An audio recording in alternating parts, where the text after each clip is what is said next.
Dhaka Tribune লাইভে আপনাদেরকে স্বাগত। আমি এই মুহূর্তে রয়েছি ঢাকার ধামরাইয়ের বাথুলি গরুর হাটে। আমরা এই হাটে এসে দেখেছি যে এই হাটে দিনভর ক্রেতাদের আনাগোনা থাকলেও সন্ধ্যার পর থেকে কিন্তু এই হাটে ক্রেতাদের যে সমাগম সেটি একেবারে নেই বললেই চলে। আমরা দেখেছি যে এই হাটে ক্রেতারা কিন্তু এই গরু নিয়ে অপেক্ষা করছেন, তবে পর্যাপ্ত ক্রেতা কিন্তু এই হাটে আমরা দেখতে পাইনি। আমরা দেখেছি যে এই হাটে এখনো প্রায় শতাধিক গরু রয়েছে এবং এই হাটের যে গরু রয়েছে সেই গরুর বেশিরভাগই দাম 1 লাখ থেকে 1.5 লাখের মধ্যেই কিন্তু আমরা দেখেছি।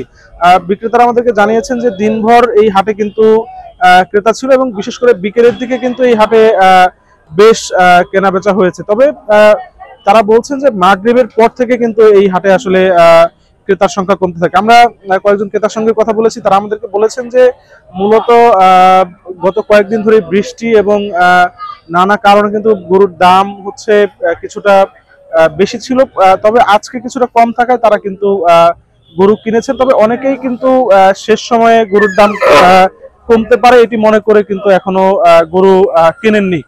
আমরা হাট যেই কর্তৃপক্ষ রয়েছে তাদের সঙ্গে কথা বলেছি, তারা আমাদেরকে বলেছেন যে ঈদের রাতে কিন্তু এই চাঁদ রাতে বেশ রাত পর্যন্ত কিন্তু এই হাট চালু থাকবে, ফলে এই যে গরুগুলো রয়েছে সেগুলো বিক্রি হয়ে যাবে বলে তারা আশা করছেন। তবে আমরা দিনভর দেখেছি যে এই দিনে কেনাবেচা থাকলেও এখন কিন্তু সেই সংখ্যাটা আসলে কমে এসেছে। আরিফুল ইসলাম সাব্বির, ধামরাই, ঢাকা ট্রিবিউন।